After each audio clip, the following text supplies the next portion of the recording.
Aim right, achieve big at KR Mangalam University. UP के शामली में स्थानीय लोगों ने एक ऐसे शख्स को पकड़ा है जो अपनी पहचान धर्म छिपाकर हिंदू मोहल्ले में भगवा पहनकर भीख मांग रहा था। शामली में पहचान छिपाकर भीख मांगने का खुलासा हुआ है। मुस्लिम शहजाद हिंदू बनकर भीख मांगता था। भगवा पहनकर भीख मांगने वाले शहजाद को स्थानीय लोगों ने पकड़ा है।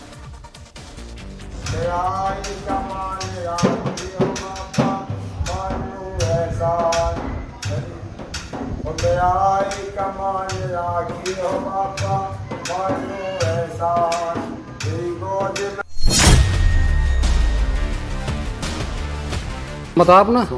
आप पिता का नाम? हिंदू हो या मुसलमान? पादाजी हो। शरीर पर भगवा कपड़ा, हाथ में हिंदू देवी देवताओं की तस्वीर, काम भिक्षा मांगना और नाम है शहजाद। शामली में ऐसा गैंग एक्टिव है जो भगवा चोला पहनकर हिंदू मोहल्लों में हिंदू देवी देवताओं के नाम पर भीख मांगने का धंधा चला रहा है।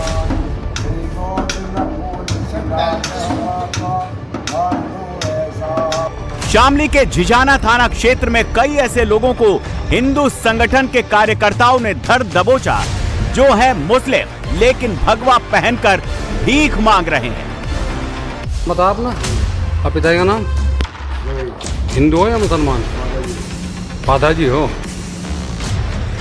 ये जो अपना नाम सोनू, पिता का नाम रोहित और जाति उपाध्याय बता रहा है, जब इसे कॉलोनी वालों ने पकड़ा, इसकी जांच की गई तो ये थाना भवन का रहने वाला शहजाद निकला। इसके राशन कार्ड पर असली नाम शहजाद लिखा हुआ था, जो अपनी पहचान छिपाकर हिंदू बनकर हिंदू मोहल्ले में भीख मांग रहा था। अब हिंदू संगठन के कार्यकर्ताओं में आक्रोश है। धर्म और नाम छिपाकर भगवा को बदनाम करने वालों के खिलाफ कानूनी कार्रवाई की मांग कर रहे हैं। तो जो भगवा पहन के और ऐसे काम करते हैं, ये बहुत गलत है। भगवा पहनने और अपना नाम छिपावे और अपना धर्म छिपावे, ऐसा हमें सहन नहीं है और ये हमें हमारे धर्म के प्रति कहीं ना कहीं ठेस पहुंचेगी। इससे हिंदू मुस्लिम होगी और हिंदू मुस्लिम हो गए फिर क्या होगा? पुलिस प्रशासन ने इसके बारे में सोचना चाहिए और इनकी आईडी कार्ड या कुछ ऐसा बनवा के जब इनसे जो भीख मांग लो, हमें कोई दिक्कत नहीं है, लेकिन अपना धर्म और नाम क्यों छिपा रहे? ऐसा करना गलत है, बहुत ज्यादा गलत है। और हिंदू मुस्लिम होगी या दंगे होंगे, कुछ होगा तो उसका जिम्मेदार कौन होगा? धर्मांतरण का सबसे बड़ा रैकेट चलाने वाले झांगुर बाबा ने बाकायदा रेट फिक्स कर रखा था। धर्मांतरण कराने पर बाकायदा 10 से 15 लाख रुपए दिए जाते थे। बाबा के पास इतने पैसे कहां से आते थे, इसका पता जांच एजेंसियों ने लगा लिया है। झांगुर बाबा के 40 अकाउंट का खुलासा जांच एजेंसियों ने किया है। 200 करोड़ रुपए की फंडिंग का ट्रेल मिला है। विदेशों में 40 अकाउंट में होती थी फंडिंग। धर्मांतरण के लिए इन पैसों का इस्तेमाल किया जाता था। जिस कोठी में झांगुर बाबा धर्मांतरण का धंधा चला रहा था, वहां पहले बाबा का बुलडोजर पहुंचा और अब एटीएस की टीम आ गई। एटीएस की टीम कई घंटों तक झांगुर बाबा के घर पर रही। झांगुर बाबा के घर में मौजूद एक एक कमरे की तलाशी ली गई। झांगुर बाबा के धर्मांतरण गैंग के एक एक सबूतों को एटीएस की टीम ने इकट्ठा किया। एटीएस की टीम बलरामपुर में झांगुर बाबा के घर पर पूरी तैयारी के साथ गई थी।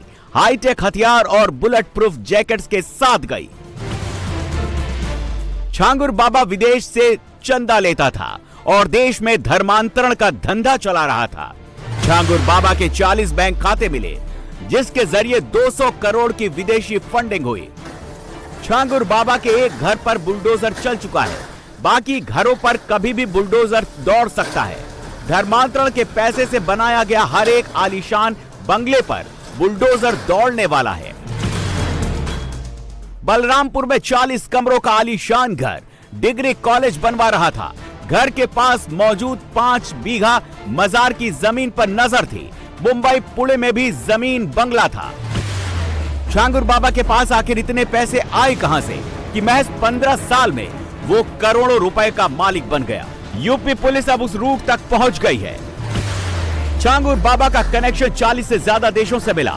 धर्मांतरण के नाम पर विदेश से फंड आते थे। धर्मांतरण कराने वालों को कमीशन दिया जाता था।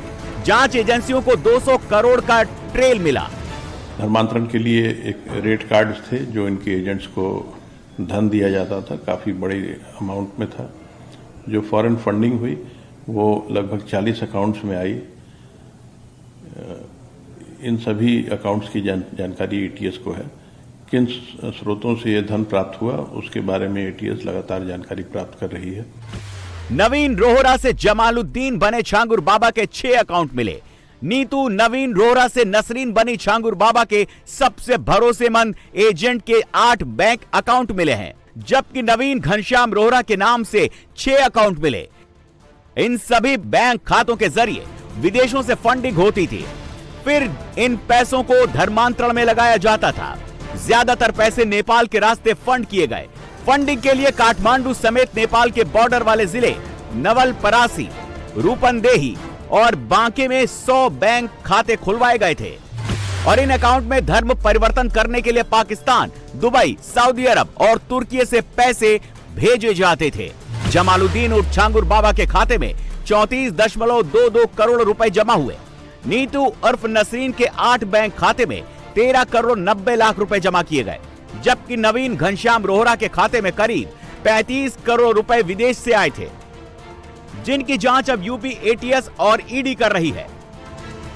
जो भी धन का इस्तेमाल यहाँ किसी प्रॉपर्टी के एक्विजिशन में,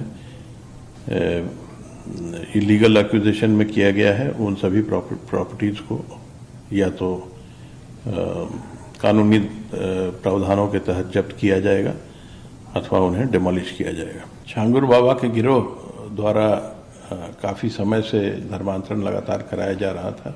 इसके लिए हनी ट्रैप्स का प्रशासनिक दबाव बनाना, नाबालिगों को अपने इन्फ्लुएंस में लेना, तरह तरह से ऐसे लोगों का इस्तेमाल करना जिनका इन्फ्लुएंस आसानी से समाज में है, उनका इस्तेमाल करके धर्मांतरण कराया गया और इसके लिए काफ़ी बड़ी मात्रा में फॉरेन फंड्स भी प्राप्त किए गए। धर्मांतरण की काली कमाई से जमालुद्दीन और छांगुर बाबा एंड गैंग ने पुणे के लोनावला में भी 16 करोड़ रुपए की जमीन खरीदी थी। हालांकि यहां अभी कोई निर्माण नहीं हुआ है। फिलहाल हम लोनावला के इसी पुणे विला इलाके में हैं, जहां पर ये जो प्रॉपर्टी है वो खरीदी गई है। आप देख सकते हो कि हाई कोर्ट के द्वारा यहाँ पर एक नोटिस भी लगाई गई है। फिलहाल ये जो प्रॉपर्टी है यह मोहम्मद अहमद खान, नवीन रोहरा उर्फ जमालुद्दीन और गीता देवी इनके नाम पर रजिस्टर है। छांगुर बाबा फिलहाल जेल में है। इधर जांच एजेंसियां छांगुर बाबा के एक एक साम्राज्य को मिट्टी में मिला रही हैं। छांगुर बाबा के गुर्गों को पकड़ने के लिए पूरे राज्य में छापेमारी हो रही है।